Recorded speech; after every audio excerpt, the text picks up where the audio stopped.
प्यारे बच्चों, आज हम अध्ययन करेंगे कक्षा 10वीं गणित का त्रिकोणमिति के अंतर्गत ही है ऊंचाई और दूरी।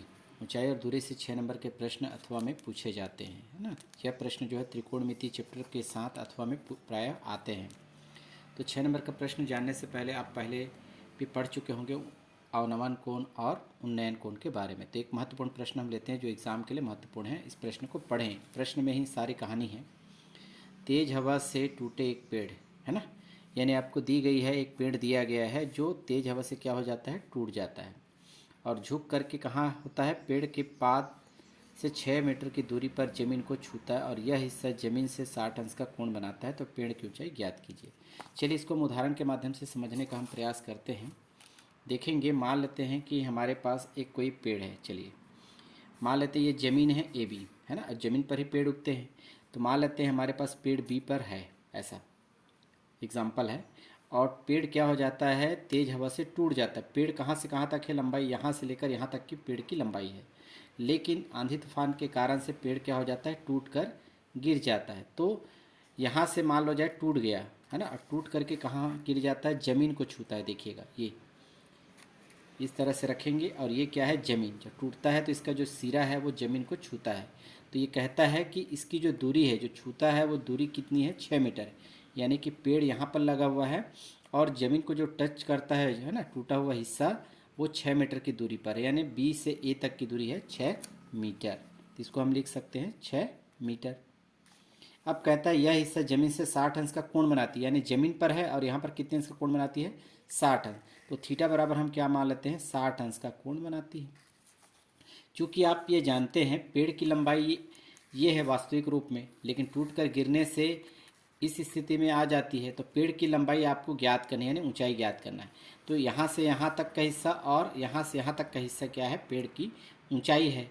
तो कुल मिलाकर के हमें यहाँ पर हम इसको सी मानते हैं। तो बी सी की लंबाई और बी सी की लंबाई को हम जोड़ेंगे ए सी से, तो हमें पेड़ की लंबाई पूरी पूरी ज्ञात होगी, है ना। समझने का प्रयास करेंगे, दोनों टुकड़े को आप क्या करेंगे, जोड़ेंगे, तभी हम पेड़ की ऊंचाई ज्ञात कर सकते हैं।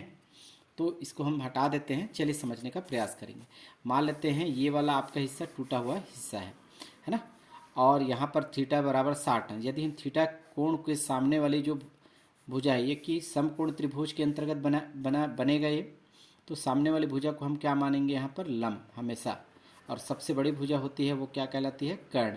और यहाँ पर क्या है, आधार, जो बेस होता है उसे हम आधार कहते हैं। तो 3 भुजाओं यहाँ पर मिल गया। तो चलिए लिखते हैं क्या क्या दिया गया। तो यहाँ पर हम लिख सकते हैं कि टूटा हुआ सिरा, टूटा हुआ सिरा, देख पा रहे हैं यहाँ से यहाँ तक टूटा हुआ सिरा था, यानी ए सी है, तथा शेष पेड़ का हिस्सा कौन सा है, ये वाला हिस्सा पेड़ का हिस्सा है बचा हुआ, यानी बी सी है, ठीक है। और बी से ए तक की दूरी कितनी है, 6 मीटर है। तो यहाँ पर लिखेंगे, है ना, पेड़ के पात से जमीन की दूरी, पेड़ का पात इसी को बोलते हैं, पेड़ का नीचे हिस्सा को पात कहा जाता है। तो यहाँ से लेकर, है ना, जमीन को जो है ना छूती है, उसकी जो दूरी है 6 मीटर है। तो यहाँ पर आप ए बी बराबर 6 मीटर लिख सकते हैं, 6 एम यानी मीटर, है ना। और कोण दिया है 60 अंश और ए पर बना है कोण 60 अंश, तो इसको हम सेंटर में लिखेंगे। तो बी ए सी लिख सकते हैं, तथा कोण बी ए सी बराबर 60 अंश। तो ये आपका कौन सा त्रिभुज बनेगा, समकोण। यानी समकोण जहाँ त्रिभुज लागू होगा, है ना, उसमें हम पाइथागोरस प्रमेय का उपयोग करते हैं। पाइथागोरस प्रमेय से आप पहले से परिचित होंगे।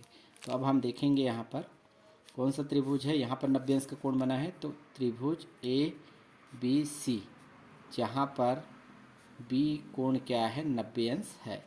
इसलिए हम क्या करेंगे, पाइथागोरस प्रमेय से। एक चीज़ ध्यान देंगे, आपको किसकी लंबाई ज्ञात करनी है, पेड़ टूटा हुआ हिस्सा यहाँ पर है ए सी और बी सी। तो यहाँ पर आप लिखेंगे ज्ञात करना है, ज्ञात करना है। जगह नहीं है तो मैं यहीं पर लिख देता हूँ, पेड़ की ऊंचाई, पेड़ की ऊंचाई, पेड़ की ऊंचाई को मान लेते हैं h। तो h कहाँ तक होगा, बी सी को ए सी से जोड़ेंगे, तो बी सी प्लस ए सी, ये बराबर होगा क्वेश्चन मार्क। ठीक, समझने का प्रयास करेंगे आप लोग। ध्यान देंगे। तो ये वाली भुजा है समकोण त्रिभुज में लंब भुजा ज्ञात करना पड़ेगा और कर्ण भुजा। ठीक है, हमें केवल एक ही भुजा का मान ज्ञात है, वो है आधार भुजा। तो आपको क्या करना है, आधार को लंब के साथ तुलना कर सकते हैं या फिर आधार को कर्ण के साथ, ताकि हम कर्ण का मान ज्ञात कर सकें। तो चलिए देखते हैं कैसे ज्ञात करते हैं। तो सबसे पहले आप त्रिभुज ABC पर देखते हैं। तो यहाँ पर आप देखेंगे टेन का प्रयोग कर सकते हैं या साइन का। देखो साइन बराबर क्या होता है, लंब बटा कर्ण, और एक होता है आधार बटा कर्ण, किस में आता है, कॉस में आता है। तो कॉस का भी प्रयोग कर सकते हैं हम, है ना। तो सबसे पहले हम आधार भुजा जिसमें होती है वो वाला पहले लेंगे। तो हम कॉस का ले लेते हैं, प्रयोग करेंगे। कॉस थीटा बराबर होता है आधार बटा कर्ण। ठीक है, आधार भुजा का मान क्या है देखेंगे, AB है, और कर्ण भुजा क्या है, AC है। तो कॉस थीटा का मान कितना अंश है, 60 अंश।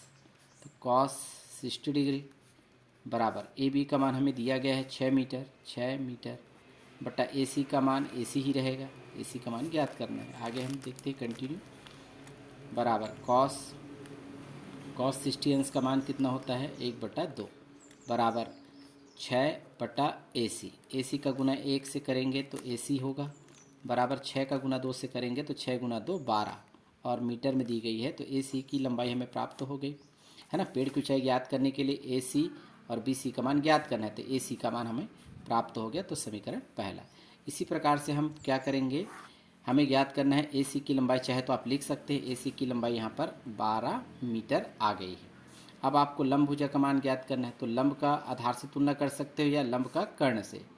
यदि आप लंब बटा कर्ण कर लेते हैं तो साइन थीटा का प्रयोग करेंगे, लंब बटा आधार करेंगे प्रयोग तो टेन थीटा लेना पड़ेगा, क्योंकि टेन बराबर होता है लंब बटा आधार। इस तरह से किसी एक को आप चयन कर सकते हैं। तो चलिए हम चयन करते हैं लंब बटा कर्ण के लिए साइन थीटा। तो यहाँ पर आप देखेंगे त्रिभुज वही रहेगा ABC में। तो आपके पास है साइन थीटा बराबर लंब बटा कर्ण होता है फार्मूला। तो लंब की भुजा क्या है आपके पास, BC है, और कर्ण भुजा क्या है आपके पास, AC है।